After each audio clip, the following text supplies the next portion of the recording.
I'm Vegas Runner here with Philly Godfather. We have a special treat in this week. He's been in Vegas for a couple days doing damage at the sportsbook. You've been on fire. Haven't lost a game yet. At all. And you cashed some parlay tickets throughout the couple days. That was the best part. Yeah, I play them for fun. Yeah, that's what I say. They're lotto tickets, right. But you got a better edge than a lotto because you've done some work. Right. You're not just picking numbers randomly. And when you're killing it, you got to just throw a couple $100. I always say that when I'm running hot, call it a square bet. Tell me that the house has a higher edge. I don't care. I toss in those 4, 5, 6, 7 teamers. It's not going to stop you. No, obviously, if you're betting a nickel a game, I'm not telling you to go up and bet nickel parlays. No, you know what I mean? No. But if you're betting a nickel a game and you have like 5 games, and you don't throw a $50 parlay in case you sweep and you're going to pick up an extra dime, you're crazy when you're running hot. I'll do that every day. Yeah. Call me a square. I'm happy about it. We're gamblers. Yeah, at heart. At the end of the day, deep back in there. Yeah. You want to gamble a little bit. If you're in this racket, you're a gambler. Yeah. The sharpest guys in the world are gamblers, and that's why if you talk to even the best handicappers, the best sports bettors, I haven't met one who hasn't told me they've lost the bankroll one time in their life. We bet football every day, we bet baseball every day, but then when we're on a golf course, we gamble a little bit. Exactly. We're watching some, You're going to, exactly. I couldn't have put it better myself. Now, there's videos and talk about breaking down teams, breaking down matchups. I love that stuff, don't get me wrong. And during the season, that's some key information to find winners. But right now, what I want to do with you is try to pick your brain about how to pick winners, meaning some of the important strategies, some of the key factors that all sports bettors need to consider that goes a little deeper than just handicapping and breaking down the matchup. I'm talking about understanding how markets work because, again, this is a market. It may be a betting market, but it is a market. Point spreads are prices, so you need to understand how markets work. What I want to cover today, more important than anything else, is key numbers. Because being on the right side or the wrong side of a key number over the course of a season can make the difference between turning a profit and ending up in the red. That's the bottom line. Right. And there's a lot of misconceptions out there. Too many people, I believe, take what they hear and automatically consider it fact when there's not data behind it, when there's just not enough history to show that, we have a big enough sample size to prove this.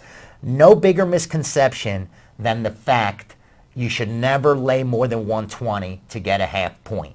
I hear that time and time again when I've given out a game. We all know the keyest of numbers in football. It's 3. No bigger number than 3. After that, there's 7. Some guys will tell you 10 follows that. 7 is extremely important. Most important number is 3. By far.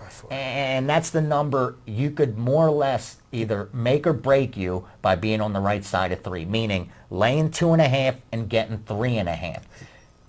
Books have wised up lately, meaning you can't get 3 minus 120 in Vegas. It's rare to buy off it, meaning, yes, there's lines up on the board that are 3 minus 120 when they don't want to come off a key number. They'll have you bet minus 120. But what I'm saying is you cannot buy the half a point for only 20 cents on or off the 3. But it's still worth it.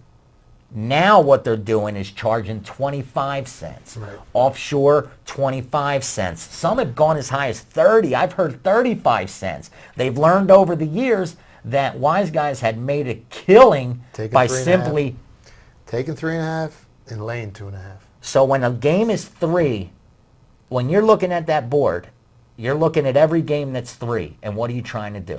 Well, we're trying to take 3.5 on that game, bury the 3.5, and move that line to 2.5. And then we'll lay the 2.5 minus 110. And we're going to hit those games. We're going to middle those games 15% of the time. And that's huge. If you do the math, if you're betting 10 times a game and you do that 10 times, I think your profit margin is about $16,000 total at the end of the day. You know what I mean? So you take the 3.5, you can lay up to 125 at the most, 130, and then you lay the 2.5 minus 110, and you're going to turn a profit every time. Okay. Before, you always heard never lay more than 120 to get a half a point. You're saying on 3, go as high as 125. Yep. Now, what is the biggest game changer? What is the main reason even sharps have decided that, you know what, we're willing to lay 125 on 3? Is it, I heard you say earlier, the 2-point conversion has changed the face of football. That has made the 3 so strong. I mean, that changed everything when it came out the 2-point conversion. That added to our winning percentage when we're middling games.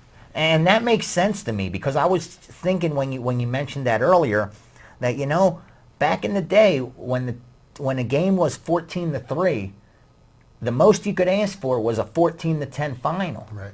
You know, at times if a team has the ball and they're at goal to goal and there's no time, more or less, they're going to kick the extra point and that's it. You're done, and you can't middle. But now with the 2-point conversion, we're talking about 14-11. Talking about that number falling right on 3 and cashing both sides. And you're not going to see it happen every day, every Sunday. You're not going to see it happen every time the number's 3. But because the opportunity is there for the 2-point conversion, all of a sudden you're willing to lay a little bit more just based on that fact alone. Yeah, well, I mean, if you're laying 125 and then laying 110 plus 2.5, minus 2.5, well, I mean, you're going to average out to, what, 117? So if you got a 15% return on your money, if you do the math, you're going to make a hell of a profit. It's worth every single penny. Absolutely. And that's why I've always urged bettors. Sometimes it's even better to pass if you're not able to get the best of the number 3. Number's key, man. You got to have the right number. Yes, so many games are going to fall on that 3. And I know there was a study done when the game is 3 by simply being on the right side, meaning if you were able to lay 2.5 or get 3.5 every time a game closed at 3, that alone would have put you ahead. Enough games land on 3. The misconception is with these bettors that they want to bet on teams. We're not betting on teams. We're betting on numbers. We're buying numbers.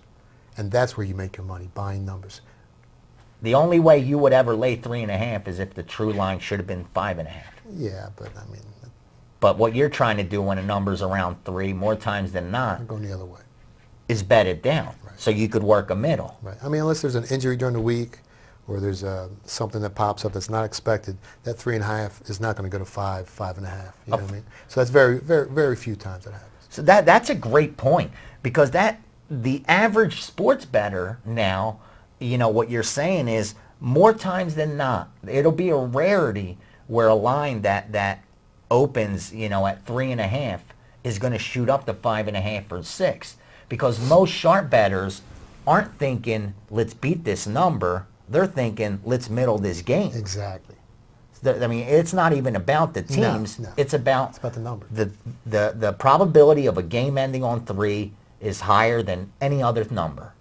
So if we get a shot to work a middle, whether I like the game or not, if I know that I could take 3.5 and I'm going to end up laying 2.5 and making money, regardless of what side I like, regardless of what anything says, we're here to turn a profit, man. That's the bottom line. You know what I mean? So, I mean, you want to bet your side. If you're thinking that game's going to go to 5, well, you're misinformed. Because what you guys are strictly doing more times than not on that occasion is money. Taking the 3.5. Yeah, we're taking the 3.5, and then we're laying the 2.5.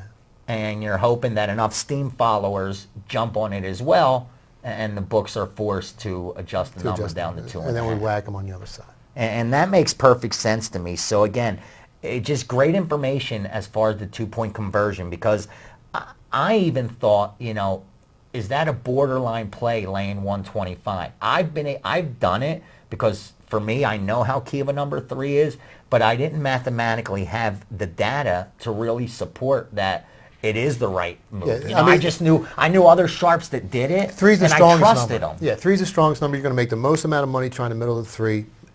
Trying to middle a 7, 7.5, laying 6.5. That's more around 12% of the time, but you're still going to make money. I mean, a lot of the money we've made over the years was piggybacking sharps, you know, and the sharpest bettors in the country. I'm the first to admit that. You know, check your ego at the door. And the bottom line is, you know, I was willing to lay 125 because I saw guys that I knew out here were runners, that I knew were moving steam, and they were willing to do it. Right, so you just piggybacked it, but you didn't know why we were doing it. Exactly. And now that you brought up that the 2-point conversion has added enough extra value, Changed the whole game, to where you're not just looking to lay minus 120, you're willing to lay minus 125. That's huge. Yeah, absolutely. That to me is huge. Now I could rest a lot more comfortably knowing it wasn't the square move. You know, I've been accused of that before. Who would say lay 125 for a half a point? Well, here you have it. Philly Godfather's saying, if you could get the best of the number 3, go ahead, lay that 125 if you're working the middle, meaning you're laying 2.5 at 110, you're getting 3.5 at 125. That balance is worth doing. So forget the bettor's misconceptions. Remember, by being on the right side of the number 3 alone can be a game changer for you over the course of the season. My advice, if you can't get the best of the 3, sometimes it's better to pass, right? Yeah, better to pass, absolutely. So you seeing that 4.5 out there, don't jump on the favorite right away. Attempt like a sharp would do and say, you know what? Let me try to work a middle. I don't care if it's for $50. You know, that by getting into the habits of doing the right thing over and over, that's the only way you're going to start changing the way you think, and that's the only way you're going to start working your bankroll like a sharp. And the more you approach the game that way, the bigger your bankroll is going to get, the bigger your positions will get, the bigger your profit will get. I'm Vegas Runner. That's Philly Godfather, and that's exactly why 3 is the most important number in football.